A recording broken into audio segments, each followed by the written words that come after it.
Ya lo decíamos, hoy se cumplieron 36 años del golpe de Estado, de la dictadura militar en Argentina, y nosotros queríamos recordar uno de los hechos más sobresalientes de la dictadura dentro de Mar del Plata, que fue la noche de las corbatas, allí en julio también de la década del 70, una noche, no, 2 días realmente trágicos, pero que en realidad comenzó un mes antes. Es lo que estábamos hablando recién con Carlos Bossi. Él es el único abogado marplatense sobreviviente de esa trágica noche de las corbatas. Buen día, Carlos, muchas gracias por haber venido. No, gracias a ustedes por haberme invitado.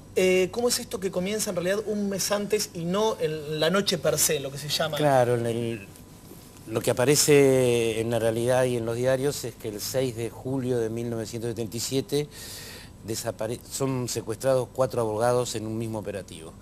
En un mismo operativo en distintos lugares de la ciudad, lo que implica que eran una gran cantidad de personas que se movilizaban, claro, que son el doctor Centeno, el doctor Ricci, el doctor Alaiz y el doctor Arestín.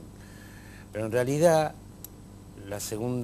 por la mitad de junio, había sido detenido por la Policía Federal el doctor Candeloro, que era un prestigioso abogado laboralista de Mar del Plata, pedido por las autoridades militares de la subzona, que es la subzona militar, estaba comandada por lo que es el cuartel que está en Camet, que se llama Algada.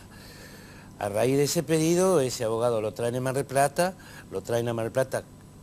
juntamente con su esposa, la señora Marta Aide García, y con el tiempo se supo que fue asesinado y fue muerto a raíz de los apremios físicos a que fue sometido.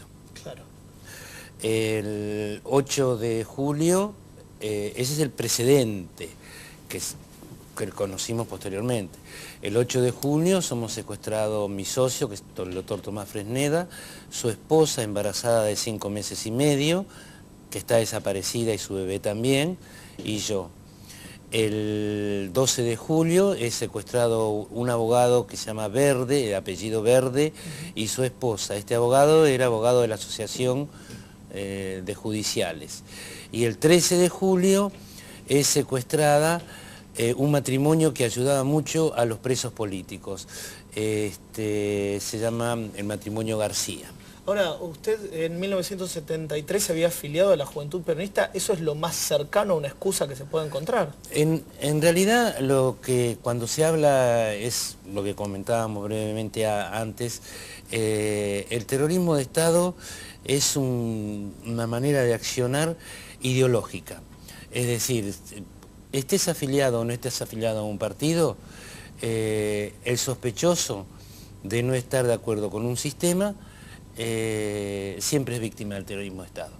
Puede ser de cualquier religión, puede ser de cualquier tendencia política, pero siempre es víctima del terrorismo de Estado toda aquella persona que no coincide en esos momentos con lo que el Estado, claro, pregona como el orden establecido.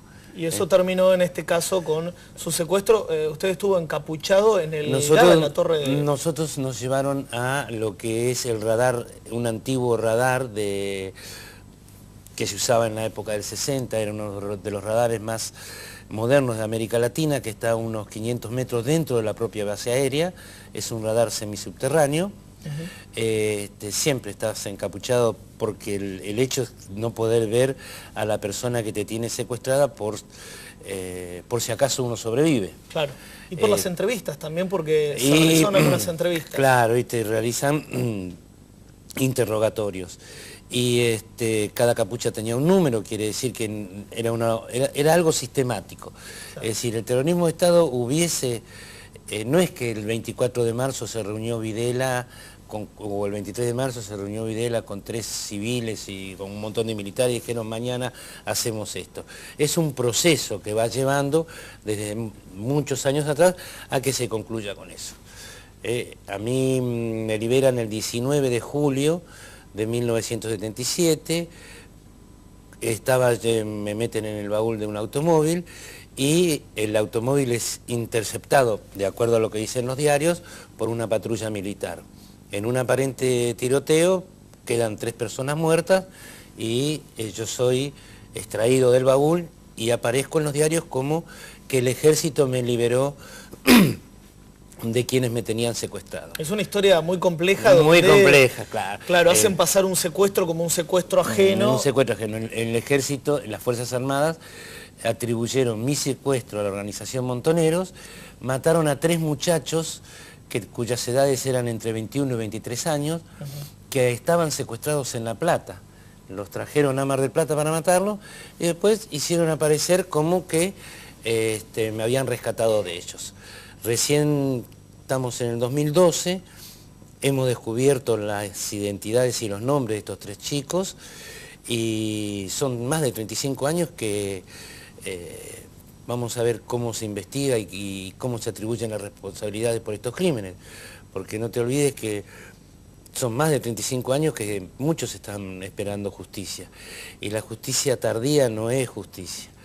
No solo eso, hay un cúmulo grande de juicios penales que, por un lado, reparan, pero hay consecuencias psicológicas, físicas, psíquicas, que el Estado argentino no ha reparado.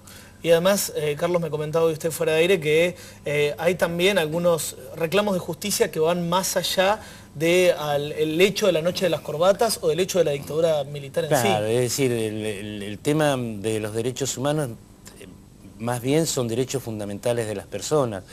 Son los derechos que cada persona tiene desde la pancita de la mamá. Claro. En la época del 70 se violaban los derechos de las libertades personales. El Estado violaba los derechos por medio de acciones. Hoy la violación de los derechos humanos por parte del Estado son las omisiones. Es decir, no soluciono el tema de trenes, no soluciono el tema de salud, no soluciono el tema de la ancianidad, no soluciono el tema de la educación. Es decir, todas esas omisiones, le es más barato al Estado accionar, le es más barato pegarte que dejarte que te mueras. Claro. O sea, más o menos eso es, un poco cruelmente, pero gráficamente es eso, lo que como se llama, la manera de actuar de los estados hoy. No hablo de ningún gobierno político, hablo del Estado. En general. En general, sea acá, sea en Estados Unidos, en el mundo es así. Es preferible dejar que las cosas paren y biológicamente te vayas y no matarte. Mucho más. Y es mucho más sencillo. Bueno, muchísimas gracias, doctor Carlos Bossi, por haber venido. Él fue el único sobreviviente de la Noche de las Corbatas realizada aquí en Mar del Plata en 1977. De esta manera queríamos recordar el hecho más trágico de la historia argentina a 36 años del golpe de Estado militar.